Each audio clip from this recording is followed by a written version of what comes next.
The morning sun streamed through the blinds of Michael Harrington's corner office as he stared at the report in his hands. The numbers didn't lie. Customer satisfaction at his car dealerships had been dropping steadily for months, especially at the original location where he'd started AutoNation Enterprises 20 years ago. Michael ran his hand through his graying hair and sighed. From a single small dealership to 15 locations across the state, he built his business on honest deals and good service. At least that was what he thought. "Something isn't right," he muttered, tossing the report onto his desk. His assistant Judy poked her head in. "Your 10 o'clock is here. The board members want to discuss those satisfaction scores." "Send them in," Michael said, straightening his tie. 3 board members filed in: Tom, the financial advisor who'd been with Michael since day one; Linda, the marketing expert who'd helped expand their brand; and Robert, the newest member with experience turning around struggling businesses. "We've all seen the numbers," Tom began, settling into a chair. "Sales are good, but people aren't happy with their experience." Linda nodded. "Our repeat customer rate has dropped by 18%. People are buying cars from us once and never coming back. Have you ever watched that TV show where the company boss goes undercover to see what's really happening in their business?" Robert asked suddenly. Michael raised an eyebrow. "You can't be serious." "Actually, I am," Robert said, leaning forward. "Look, we can run all the reports we want, but they only tell us what's happening, not why. You need to see it with your own eyes." "I visit the dealerships all the time," Michael protested. Tom laughed. "Sure, and everyone stands up straight and puts on their best behavior when the big boss walks in. You're not seeing the real day-to-day operations." Michael fell silent. They had a point. "I've got a cousin who works in theater," Linda offered. "She does makeup and disguises. She could help you look different enough that nobody would recognize you." The idea seemed ridiculous at first, but as they talked through it, Michael began to warm up to the plan. By the end of the meeting, they had worked out the details. 3 days later, Michael hardly recognized himself in the mirror. His salt and pepper hair was now fully gray and longer, with a different style. He wore glasses, a fake mustache, and clothes he would never normally wear: faded jeans, scuffed work boots, and a plaid button-up shirt that was a size too big. "You look completely different," said Linda's cousin Becky, the makeup artist who had worked her magic on him. "Just remember to hunch your shoulders a bit. You stand too straight, like a CEO." Michael practiced his new posture and the backstory they had created. He wasn't Michael Harrington, CEO. He was Mike Hansen, a contractor looking for a reliable truck for his small business. "Don't overthink it," advised Tom, who was in on the final preparation. "Just be natural and see how they treat an average customer who walks through the door." That Saturday morning, Michael felt strangely nervous as the Uber dropped him off at his own flagship dealership. From the outside, the place looked impressive. A large, modern building with rows of shiny vehicles in the lot and a giant American flag flapping in the breeze. A family was walking out, and Michael tried to read their expressions. Did they look happy with their purchase or frustrated? He couldn't tell. Taking a deep breath, he pushed open the glass doors and stepped into the showroom he'd designed himself years ago. The marble floors gleamed under bright lights that highlighted the newest models. A few salespeople were chatting near the coffee station, while others were with customers. Nobody rushed to greet him immediately. Michael stood there, taking it all in with fresh eyes. This wasn't how he imagined customers would be treated. Finally, a young man in a sharp suit noticed him and broke away from his conversation. He approached with confident strides and a smile that didn't quite reach his eyes. "Name's Trevor," the salesman said, extending his hand. "What can I put you in today?" Michael shook his hand, hiding his surprise at the forward greeting. "No, how can I help you?" Or "What brings you in today?" Just straight to the sale. "I'm looking for a truck," Michael said in a slightly rougher voice than his normal tone. "Something reliable for my contracting business." "A working man, huh?" Trevor's eyes quickly scanned Michael's appearance, and something in his expression changed subtly. "Let me show you what we've got." As Trevor led him toward the truck section, Michael realized this experiment might reveal more than he was prepared to discover about his own company. Trevor led Michael through the showroom, weaving between shiny vehicles that gleamed under the bright lights. Michael tried to see his own dealership as any customer would. The place was impressive, no doubt. Tall ceilings, marble floors, and a coffee station in the corner where a few people sat filling out paperwork. The smell of new cars and coffee filled the air. "So you're in contracting, huh?" Trevor asked, not really waiting for an answer. "You need something tough then. These smaller models won't cut it for you." Michael nodded, playing his part. "Just something reliable, nothing too fancy." Trevor laughed a little too loudly. "Well, we don't do not fancy here. We're known for quality." He steered Michael away from the mid-range trucks toward the premium section. "These babies are what you need." Michael noticed how Trevor was leading him away from exactly what he asked for. As CEO, he knew their mid-range trucks were perfect for small contractors, good value, reliable, with reasonable maintenance costs. But Trevor was pushing him toward trucks that cost nearly twice as much. "What's your budget looking like?" Trevor asked, his eyes scanning Michael's worn jeans and scuffed boots. "I was hoping to stay under 30,000, Michael said, knowing that was reasonable for what he claimed to need. Trevor's smile tightened just slightly. "That won't get you much these days. But tell you what, I might be able to work some magic." They stopped at a large black truck with all the extras, way above the budget Michael had mentioned. Trevor slapped the hood confidently. "This one's normally 55, but I could maybe get my manager to come down to 48 for you. It's the best truck on the lot." Michael frowned. "That's still way above my budget." "But the financing is where we shine," Trevor said, lowering his voice like he was sharing a secret. "We can get your monthly payments down so low you won't even notice them." Michael knew exactly what that meant, stretching the loan to 6 or 7 years, with interest that would eventually cost the buyer thousands extra. This wasn't how he trained his sales team to work. As they talked, Michael noticed a young couple with a toddler enter the showroom. No one greeted them. They stood awkwardly near the entrance for nearly 3 minutes before a saleswoman finally approached them.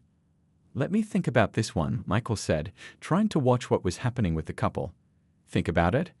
These trucks don't last long on our lot," Trevor pressed. "I could hold it with a small deposit today." The sales pressure was mounting, and Michael found himself feeling exactly what his unhappy customers must have felt, cornered and pushed. Just then, an older man in a crisp suit walked through the showroom. Michael's heart jumped. It was David, the dealership manager who'd been with the company for 8 years. David looked right at him, but didn't recognize his disguised boss. Instead, David gave Trevor a quick thumbs up before heading into his office. That small gesture told Michael volumes. David was encouraging the high-pressure tactics. "Look, I really need to think about it," Michael insisted. "Can we look at something closer to my budget?" Trevor's friendly demeanor cooled instantly. "Sure, but you get what you pay for. Those cheaper models break down all the time." Michael knew that was a flat-out lie. Their lower-priced trucks had excellent reliability ratings. Now he was getting the full treatment reserved for customers deemed not worth the effort. They walked to the other side of the showroom where the mid-range trucks were parked. Trevor's energy had visibly decreased, his explanations becoming shorter and less enthusiastic. "This one's 32, Trevor said flatly, barely gesturing at a blue truck.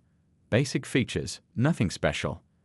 "What about maintenance?" Michael asked, testing him. "How often does it need service?" Trevor brightened slightly, seeing a way to scare him back to the expensive models. "These? Oh, they're in the shop all the time. That's where they get you. Cheap upfront, expensive to maintain." Another lie. Michael had personally reviewed the maintenance records across their entire fleet. The mid-range trucks had nearly identical maintenance needs as the premium ones, just with less fancy features. Michael noticed the Young family was now being rushed through their questions by the saleswoman, who kept checking her watch. Meanwhile, a man in an expensive suit had just walked in and 3 salespeople practically raced each other to greet him. "I think I need to come back another day," Michael said, watching all this unfold. Trevor didn't even try to hide his disappointment. "Your call, man. But don't expect these prices to last."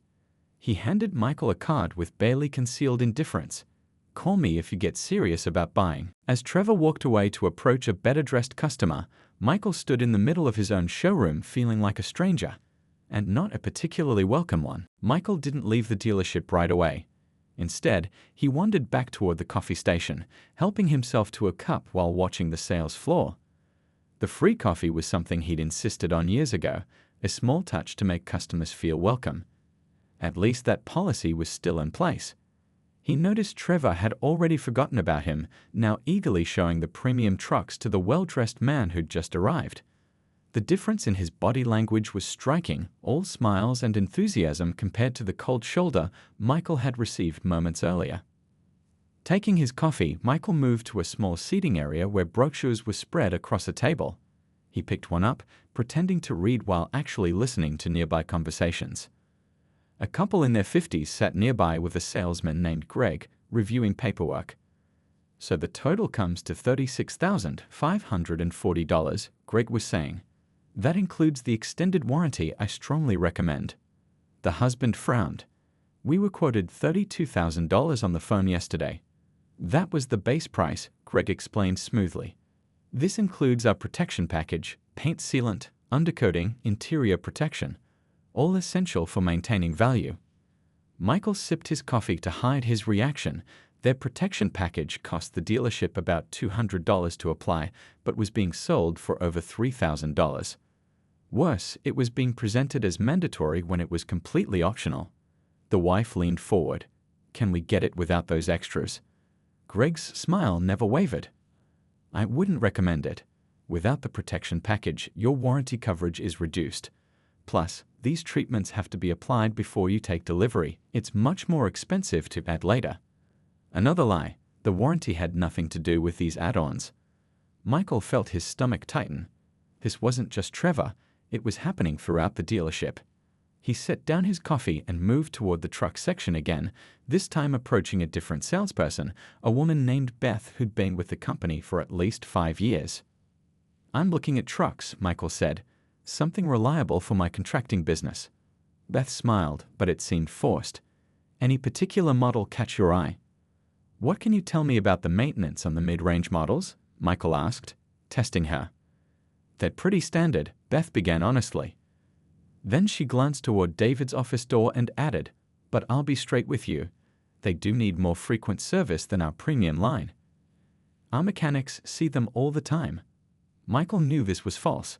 The service records showed no such pattern, but Beth wasn't done. "Between you and me," she continued, lowering her voice, "if you're using it for work every day, you're going to want the premium model.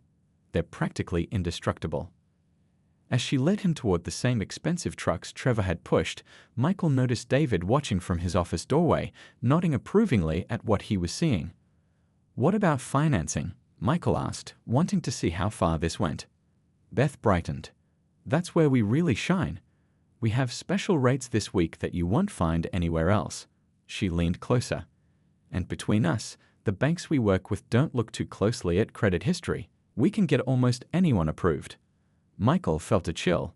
That sounded dangerously close to predatory lending, something he had explicitly forbidden in company policy.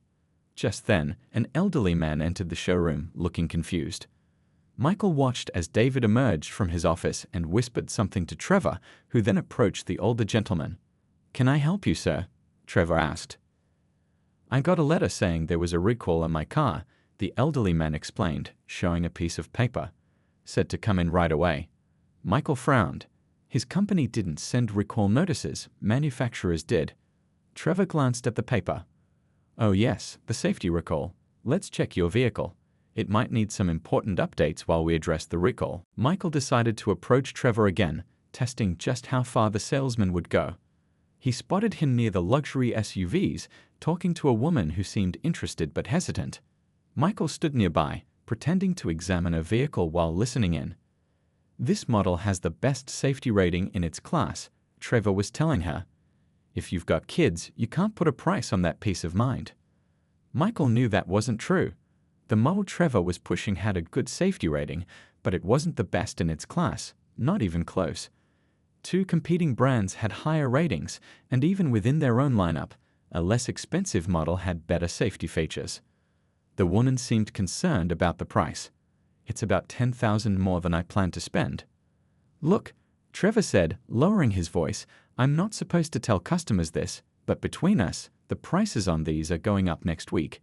The manufacturer announced a 5% increase. If you wait, you'll pay even more. Michael clenched his jaw. Another lie. There was no price increase coming. I really need to think about it, the woman said. Of course, Trevor replied smoothly. But I should mention that someone else was looking at this exact model yesterday. I can't hold it without a deposit. As the woman reluctantly reached for her wallet to leave a deposit on a car she wasn't sure about, Michael couldn't stay silent any longer. He stepped forward. "Excuse me," he said to the woman. "I couldn't help overhearing. I was just looking at safety ratings this morning, and I think there might be some confusion." Trevor's eyes narrowed. "Sir, I'm with a customer right now." "I understand," Michael said calmly. "But I believe the safety information you're sharing isn't quite accurate." The woman looked between them, confused. "What do you mean?" Before Michael could answer, David appeared as if from nowhere, his manager's smile firmly in place. "Is there a problem here?" he asked, eyes darting between Michael and Trevor. "No problem," Michael said. "I was just mentioning that this model doesn't actually have the highest safety rating in its class." David's smile remained fixed, but his eyes hardened. "Aren't you a car expert, sir?" "Just someone who does his research," Michael replied. David turned to the woman. "Ma'am, I can assure you that our salespeople are thoroughly trained on all vehicle specifications. Trevor is one of our most knowledgeable team members." The woman seemed uncomfortable with the tension. "I think I'll take some time to think about it," she said, putting her wallet away. "Maybe do a bit more research." "Of course," David said smoothly, shooting Trevor a look. "We want you to be completely comfortable with your decision." As the woman walked away, David turned to Michael, the fake smile gone. "Sir, I'm going to have to ask you not to interfere with our sales process." "Is lying to customers part of that process?" Michael asked quietly. David's face flushed. "I think it's time for you to leave." "Actually," Michael said, "I'd like to speak with you privately. In your office." "That's not going to happen," David said firmly. "Security can escort you out if necessary."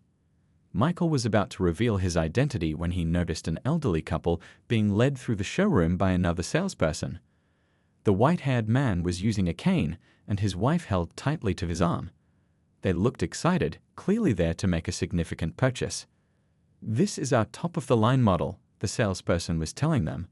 "You mentioned long road trips to visit your grandchildren, and this has the smoothest ride you'll ever experience." Michael watched as the couple was shown the most expensive sedan on the floor, a luxury model that cost nearly twice what a perfectly suitable car would. The monthly payments would be enormous for people likely on a fixed retirement income. "They don't need that car," Michael muttered. David followed his gaze. "That's not for you to decide. Now I'll ask you once more to leave." But Michael couldn't tear his eyes away from the scene unfolding. The salesperson was now telling the elderly couple about special senior financing that would keep their payments low. "We can stretch this loan out to 84 months, the salesperson said cheerfully. "Keep those monthly payments manageable."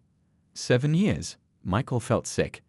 These people would be paying for this car until they were well into their 80s, and the interest would add thousands to the price. "I built this company to be better than this," Michael said, almost to himself. David frowned. "What did you say?" Michael turned to him. "I said, I built this company to be better than this." Something in Michael's tone made David look at him more carefully. His eyes widened as recognition slowly dawned. "You're not." Michael reached up and pulled off the fake mustache, then removed the glasses. He stood straighter, shoulders back, no longer playing the role of a humble contractor. "Hello, David," he said quietly. "I think we need to have that conversation in your office now." The color drained from David's face. "Mr. Harrington," he stammered. I didn't recognize you." "That was the point," Michael said. "I wanted to see how my dealerships treat regular customers when they think the boss isn't watching." Trevor, who had been hovering nearby, looked confused. "What's going on?" David swallowed hard. "Trevor, this is Michael Harrington, the owner." Trevor's mouth fell open. "The owner? But you said you were a contractor." "And you told me the mid-range trucks break down all the time," Michael replied evenly. Among other things that weren't true. The showroom had gone quiet as the staff began to realize what was happening. The elderly couple and their salesperson had paused their conversation, watching the scene unfold. Michael looked around at his employees, feeling a mix of disappointment and resolve. "Everyone," he said, his voice carrying across the showroom, "we need to talk." The showroom had fallen completely silent. Every salesperson stood frozen in place, staring at Michael with expressions ranging from confusion to horror. The customers looked bewildered, trying to make sense of what was happening. Michael cleared his throat. "I'd like every salesperson to step away from their customers for a moment, please. Tell them you'll be right back." The salespeople exchanged nervous glances, then did as they were told. David looked like he might be sick, his face pale and sweaty.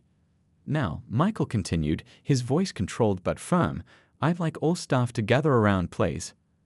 As his employees formed an awkward semicircle around him, Michael took a deep breath. 20 years of building this business flashed through his mind. All the late nights, the risks taken, the proud moments. And now this. For those who don't recognize me without my usual suit and tie, I'm Michael Harrington. I founded this company 20 years ago. He looked around at their faces. Today, I came in disguise to experience what our customers experience. To understand why our satisfaction scores have been dropping. Trevor was staring at the floor, unable to meet Michael's eyes. Beth, the saleswoman who had also lied to Michael, was nervously playing with her necklace. "What I saw today shocked me," Michael continued.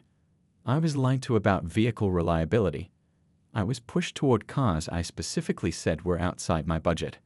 I watched as you ignored some customers while rushing to others based on how they were dressed." He turned to look at the elderly couple who had been about to purchase the luxury sedan.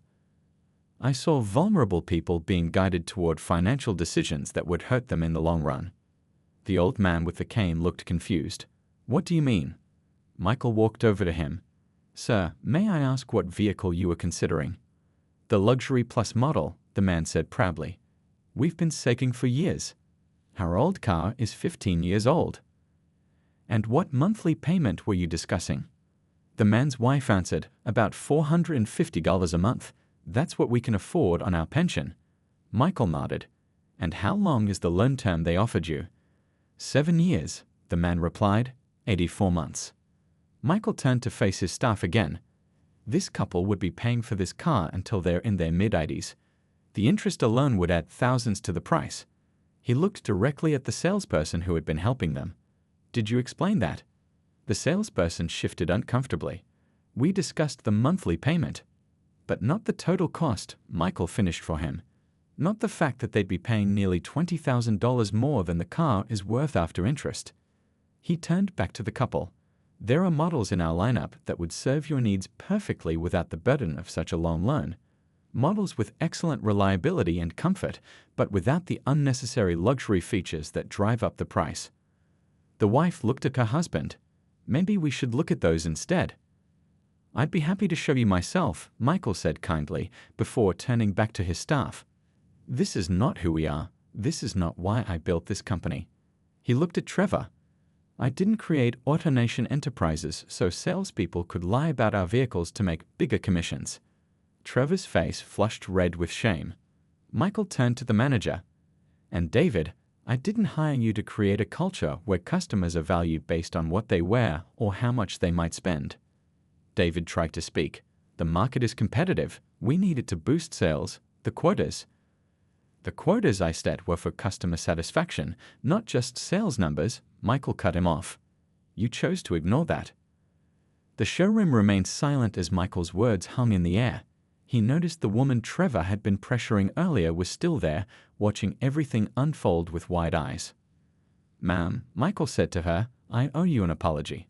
The vehicle you were looking at does not have the highest safety rating in its class, and there is no price increase coming next week.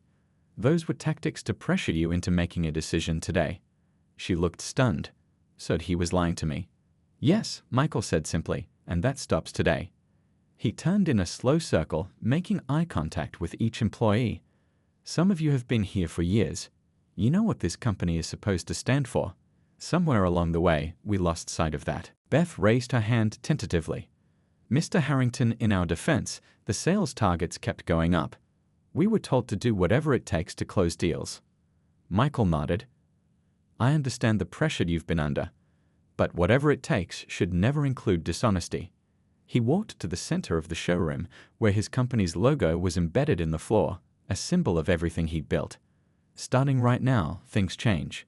No more lies, no more pressure tactics, no more steering customers toward vehicles they don't need or can't afford.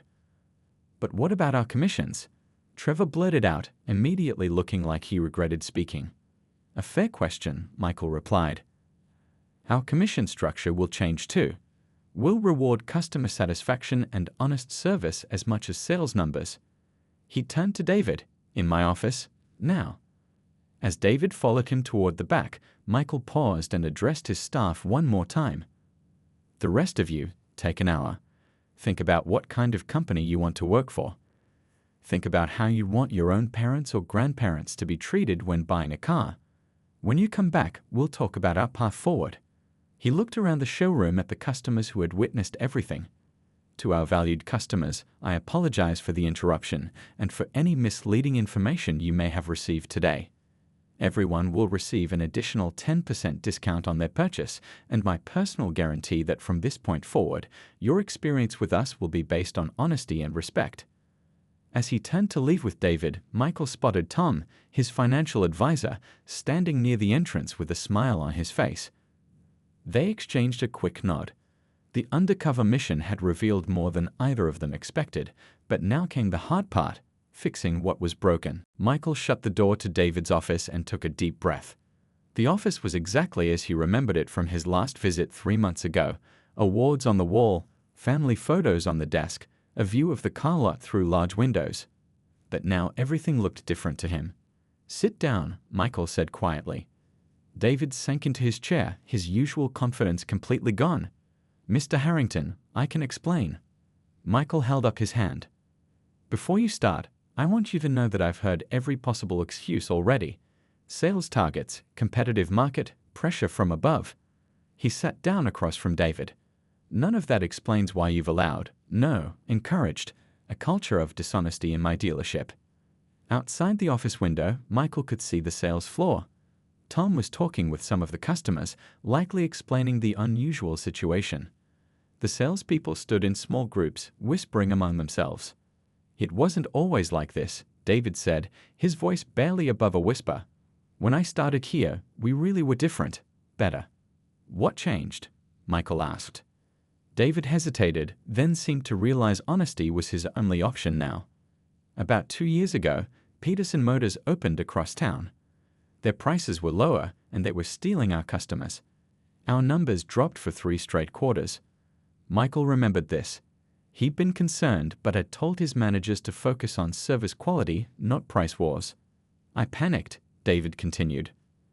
I was afraid I'd lose my job if I couldn't turn things around. So I started pushing harder on the sales team. At first, it was just about being more aggressive with follow-ups and special offers. He looked down at his hands. But then I hired Trevor. He came from a dealership in the city with a reputation for killer sales numbers. He had all these tactics, ways to pressure customers, tricks to make them think they were getting a better deal than they were. And you let him teach these methods to everyone else, Michael finished. David nodded. His numbers were so good that first month, the other salespeople saw his commission check and wanted the same. Before long, they were all using his playbook. Did you ever stop to think what this was doing to our reputation, to the trust we built in this community? Michael asked, struggling to keep his voice level. We were hitting our targets, David said weakly. The monthly reports looked good. Short-term thinking, Michael shook his head. You sacrificed the company's future for a quick boost in numbers. Through the window, Michael saw Trevor speaking animatedly to Beth and another salesperson, gesturing toward the office. Michael wondered what story he was spinning now. What happens next? David asked after a long silence. It was the question Michael had been asking himself on the walk to the office.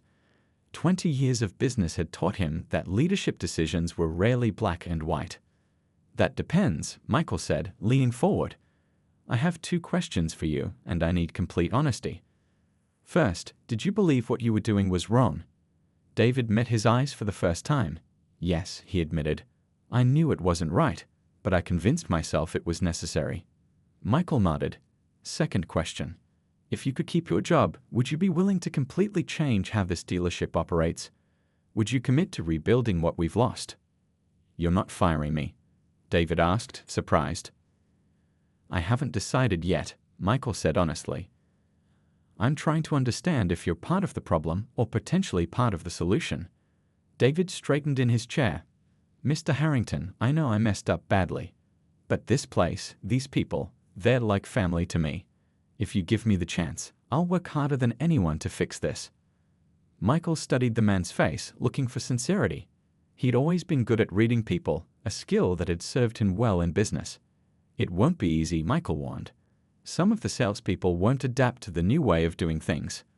They'll quit when they realize they can't use the same tactics anymore. Like Trevor, David said quietly. Almost certainly, Michael agreed. Are you prepared to rebuild your team?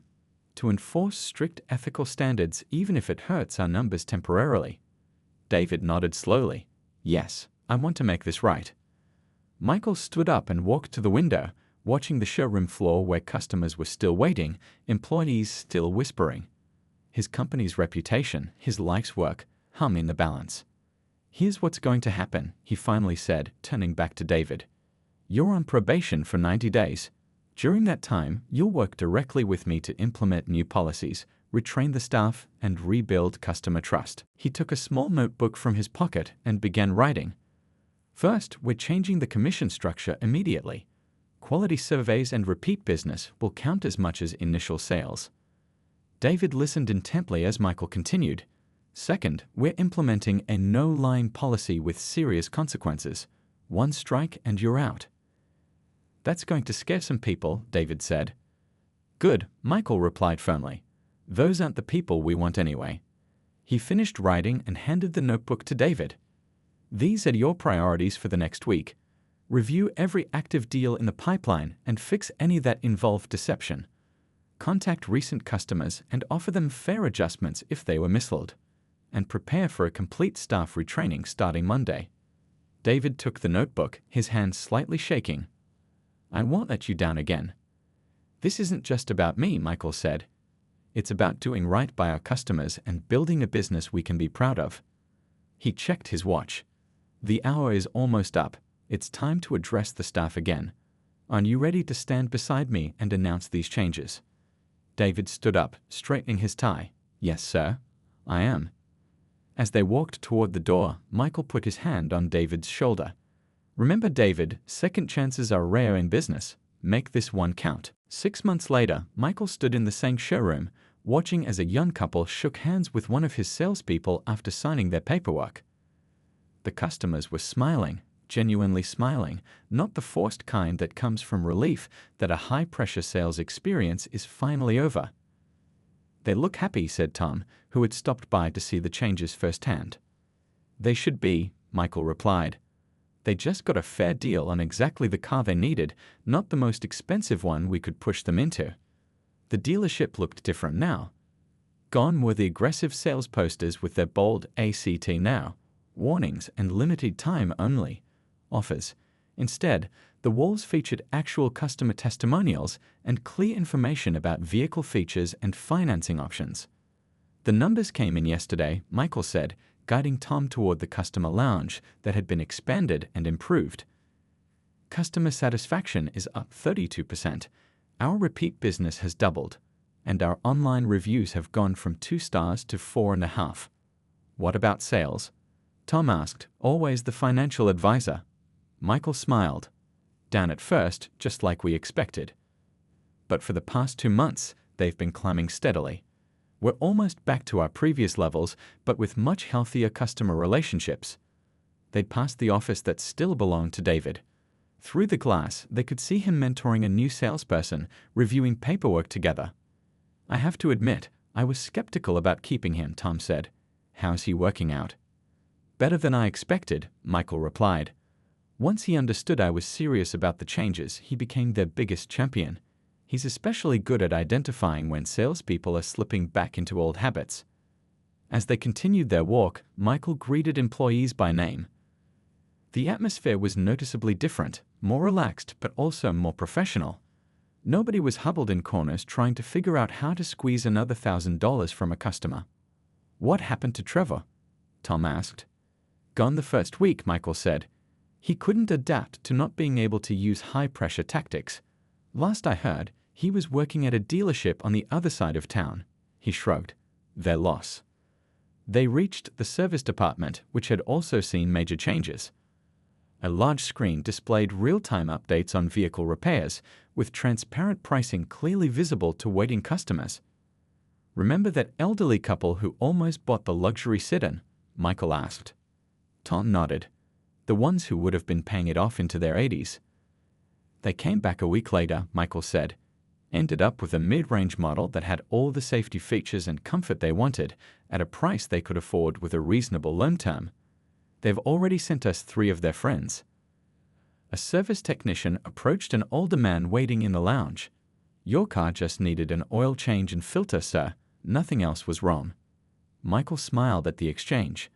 The old practice of finding unnecessary repairs had been eliminated.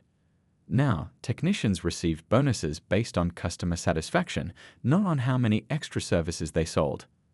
"The biggest surprise," Michael continued as they walked, "has been how many of our staff stepped up once we changed direction. People I thought might resist the new approach have become our strongest supporters." Turns out, most of them didn't enjoy the high-pressure environment either. They stopped at a wall displaying employee photos, including a team member of the month. The current photo showed Beth, the saleswoman who had also lied to Michael during his undercover visit. "Beth?" Tom asked, surprised. "I thought she was part of the problem." "She was," Michael nodded. "But when given the chance to do things the right way, she excelled. Turns out she has a genuine talent for matching customers with the right vehicle. She just needed permission to use that talent instead of pushing whatever had the highest markup." They returned to the showroom where a family with 2 children was being greeted warmly by a salesperson who knelt down to shake the kids' hands. "The most valuable lesson from all this," Michael said, watching the interaction, "was remembering why I started this business in the first place. It was never just about selling cars. It was about building something meaningful, something with integrity." Tom put a hand on his friend's shoulder. "You almost lost sight of that." "I did," Michael agreed. "Getting caught up in growth and expansion, I stopped paying attention to what was happening on the front lines. That's a mistake I won't make again." He glanced at his watch. "I've got to go. Monthly meeting with all 15 dealership managers. We're rolling out these changes company-wide." "Any resistance?" Tom asked. Michael smiled. "Some at first, but it's hard to argue with our results. This location has become the model for all the others." As they walked toward the exit, a customer approached Michael. "Mr. Harrington," the man said, "I just wanted to thank you. My daughter bought her first car here last month. Your team didn't push her towards something flashy or expensive. They found her a reliable, safe car that fit her budget. As a father, I can't tell you how much I appreciate that." Michael shook the man's hand, feeling a sense of pride he hadn't experienced in years. "That's exactly how we'd want our own families to be treated," he said. After the man walked away, Tom gave Michael a knowing look. "Worth going undercover." Michael watched as his dealership hummed with honest activity, employees helping customers find the right vehicles for the right reasons, no deception, no pressure. "Best decision I ever made," he said. "Sometimes you have to see things through a different set of eyes to remember what truly matters."